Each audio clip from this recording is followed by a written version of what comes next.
Hello everyone, my name is Marah, and today's case is about Amanda DeGuio, who was 24 years old when she went missing from Drexel Hill, Pennsylvania in June of 2014. Just a quick reminder, I try to do the very best research and get the most accurate information I can for every single case that I cover. But with that being said, let's go ahead and get into today's case. Amanda Ann DeGuio was born on March 5th of 1990. She was said to be very social and a girly girl. And at a young age, she had spent a lot of time at hospitals for treatment for her asthma. Amanda also had surgery for a hernia that left a huge scar on her stomach. And going through all these different experiences, it made her want to have a career in children's healthcare. So she graduates from high school in 2008 and decides to enroll in nursing school. But before she's able to start, she finds out that she is pregnant with her very first child. So she decides to put off nursing school for the time being until after she has her baby.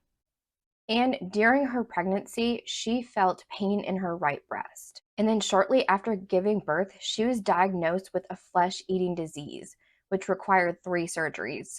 And to deal with the pain after these surgeries, she was prescribed Percocet. And unfortunately, this led to an addiction to pills. Amanda was a single mom and was living with her mom, Joanne, and thankfully did have the support of her family, though. Her family was aware that she was struggling with her addiction to pills, and they were trying to help in any way that they could. And she did end up having a second daughter.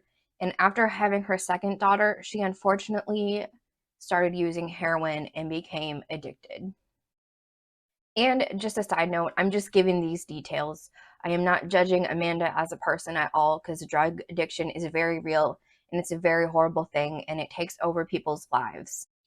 But anyways, I'll continue on with the story. In May of 2014, Amanda went on a trip with her mom, her sister, her 2 daughters, and they all went to Disney World. Amanda also mentioned how she wanted to get clean, and they had planned for her to go and see a doctor and have a full physical shortly after they got home from their trip.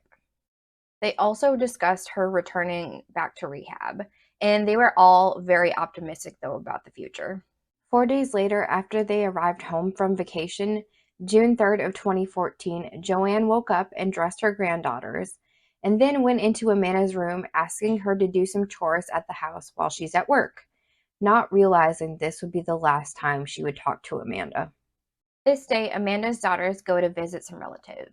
Joanne goes to work, and sometime during her shift, she tries to call Amanda, and she cannot get a hold of Amanda, and she's not answering. And when she gets home, Amanda is not there.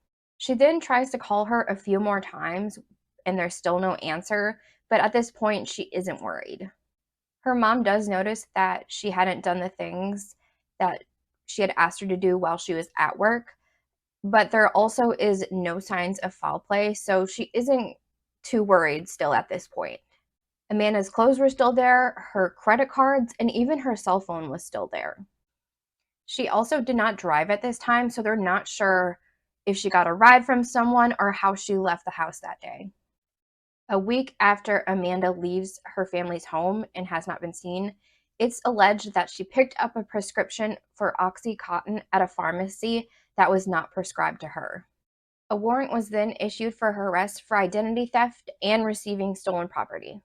Amanda had been known to be gone for several days at a time, but she always returned. So her family did not think at this point that she was missing. And even if she was gone, she was always good about keeping in touch with her mother and her daughters. So when they didn't hear from her for a while, they started to get concerned. On August 27th of 2014, her sister Nicole reports her missing. She also lets authorities know that her sister was struggling with drug addiction and also may have bipolar disorder. Her sister also found out that Amanda had advertised escort services on the website backpage.com. And when Nicole had confronted Amanda about this, Amanda said, "Oh no, it's just a joke. It's not anything serious." Some of the areas she's known to be at are the Upper Darby, Clifton Heights, and the Overbrook section of Philadelphia. In 2015, Upper Darby police say that they're beginning to suspect that maybe foul play was involved with her disappearance. I couldn't find an exact reason, but it was said that for a while, or multiple years, the investigation was put off for a while. Authorities do say that there have been many reports of people saying that they have spotted her, and when they go to see if it actually is Amanda, it is not her. In September of 2022, authorities searched the backyard of a home on the 200 block of Red Pump Road in Nottingham. They shut down neighboring streets, dug around the property, and even drained a septic tank. It was said that the property that was searched belonged to a close family friend. Amanda's mom and sister were at the scene this day, and they were hoping for some type of closure. But her body was not found, and they feel like they were left with more questions than answers. Authorities believe she could have been kidnapped or trafficked, and unfortunately at this point it does not look like they're any closer to any answers. Her mom, Joanne, says, "It is so important we have some kind of closure and answers for her children. If she is not alive, I need to bring her home. I need to at least have some answer for her children and our family." Joanne, Amanda's mom, is now the guardian of her two girls. But if you know anything about this case, please speak up. Her family deserves to know where she is, what happened, and Amanda deserves to come home so her family can have some closure. If there's anything that I missed in this story or anything that you want to add, please comment down below, subscribe.